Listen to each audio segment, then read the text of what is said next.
In this week's adventure, I'm heading to a beautiful location at the top of the South Island called Okiwi Bay.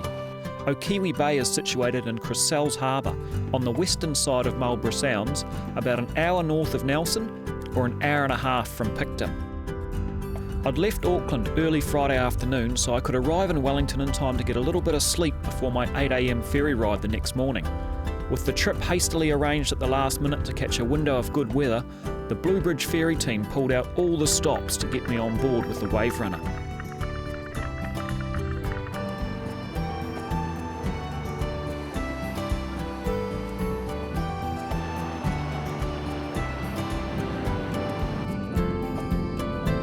They say that it's about the journey and not the destination, and that was true so far.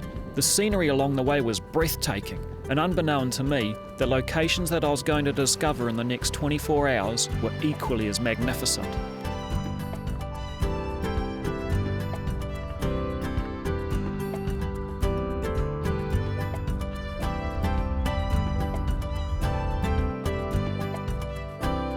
With a permanent population of less than 100 people, this idyllic location is the home of Ray and Marie Webb and their charter operation, Cressel's Harbour Cruises and Fishing Trips, with whom we'll be tagging along with today to see what the area has to offer.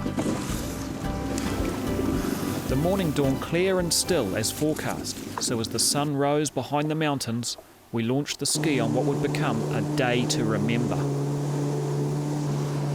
We've left Okiwi Bay, come out through Cressel's Harbour, and we're heading up north towards French Pass.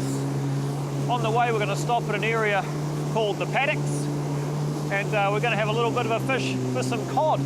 See if we can get something nice for dinner. Bit of a species that I don't normally catch, the old cod, so see if we can get into some nice big juicy mainland ones. We'll head up there now and see how we go.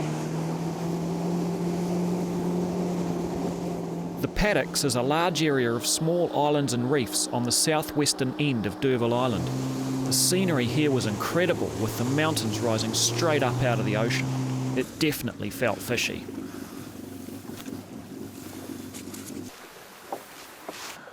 We've arrived at the Paddocks. We're going to try a bit of soft baiting, just because that's what I'm used to. There's a big drop off right next to the island there.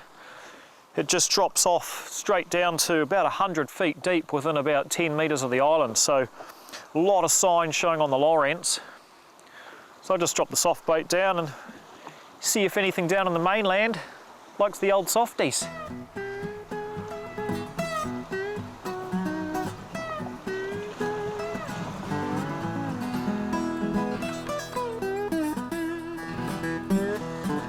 Where we're fishing is on the western side of the Marlborough Sounds Peninsula. Still technically called the Marlborough Sounds, but it's not part of the Marlborough Sounds cod fishing area. In that area, there's what's called a slot limit, where you're only allowed fish. They've got to be over a certain size and under a certain size, or you have to throw them back. Where we are, we can actually take any size cod over 30 centimetres. There's no maximum size limit. So they're not as rare, I guess you could say, or they're not as endangered on this side of the peninsula. So 30 centimetres, that's what we're looking for. Probably around 35 would be a nice eating size. So that's what we'll target.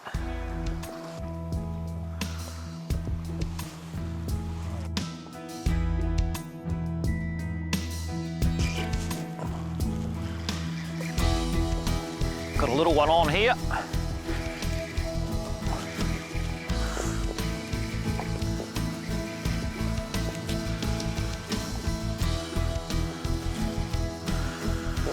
Just a little blue cod, this one. Not really what we're after, and he's not legal, so we'll let him go. Looks like our old mate, the shag, is pretty keen on him.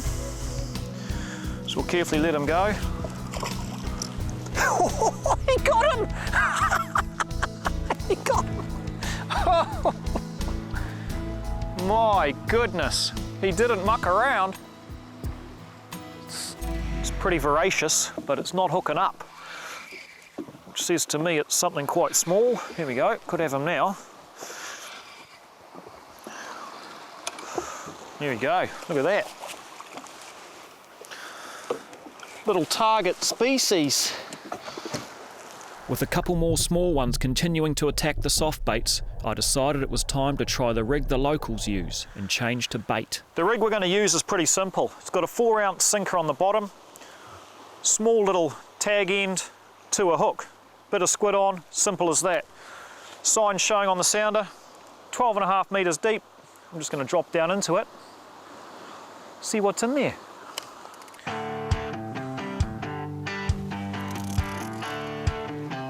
Got a big bit of bait on because I'm going for the big cod.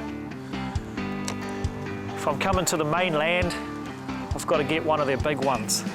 I know that means I'm going to get a lot of bites. Smaller piece, I'll probably hook up more around the 30 centimetre size, but I want a big one, so I'm prepared to wait.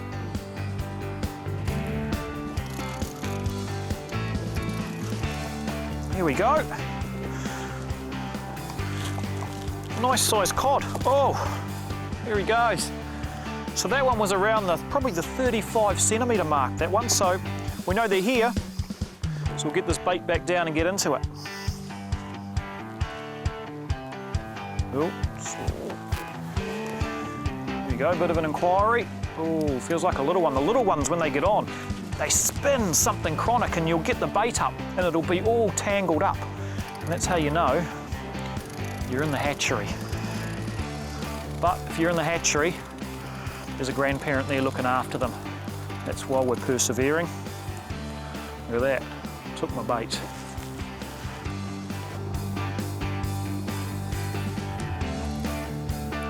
Yep. Oh, this feels like it's got some weight to it, this one. Could be what we've been looking for. Oh yeah, that's a nice one. Look at that. So that's around the 45 centimetres, that baby. Perfect, perfect eating size. We're going to keep him, put him in the bin. As some dolphins came through, the action slowed and I decided to try my hand once again with the soft baits and move right in close.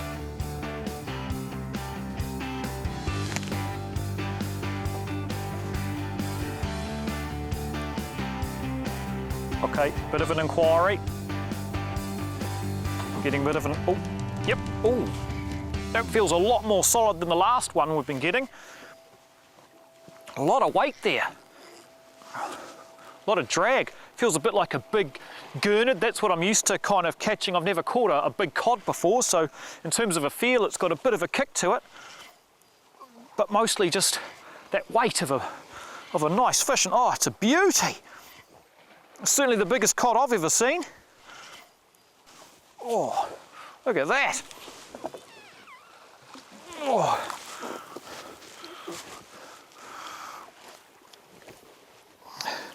That's got to be a 50 centimetre cod. Beautiful blue cod.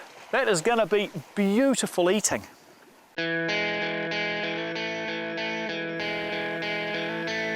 A few hundred metres from where we were fishing, I noticed a large hole in a rock that I just had to drive through. With a couple of fish in the icy tech already, it was the perfect time to go and explore.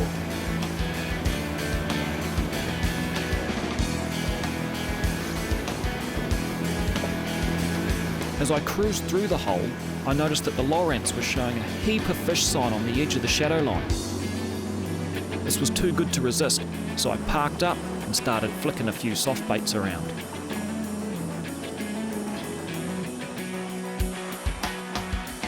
Oh, and that's a nice one. A nice cave cod. It turned out that the cave was full of fish. With 6 casts, I caught and released 6 good-sized cod in less than 10 minutes. I mean, where else in the world can you go on a jet ski and see magnificent scenery like this? We've had a fantastic day fishing. We've seen possibly some of the most stunning scenery in the world. What else is there to say? What an awesome day out. Having had my fill of cod for the morning, I wanted to continue my journey to French Pass.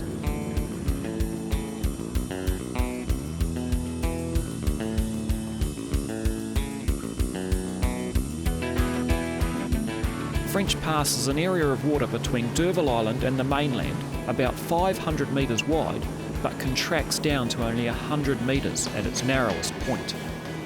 The current here is the strongest anywhere in New Zealand, reaching up to 8 knots at times, causing whirlpools and eddies that can stop or turn a boat in its tracks. From 1888 until 1912, there was a dolphin that resided here that the locals named Pelorus Jack. He would meet the boats as they came through French Pass and ride their bow waves for the 8-kilometre journey to Pelorus Sound. In an incredible coincidence, as I came through the pass, I was about to get that same treatment that those boats received over 100 years ago. Just come through French Pass with a pod of humongous dolphins. These things are larger than the ski. They look like small whales, and we're just cruising slowly right alongside. Doesn't get any more awesome than this.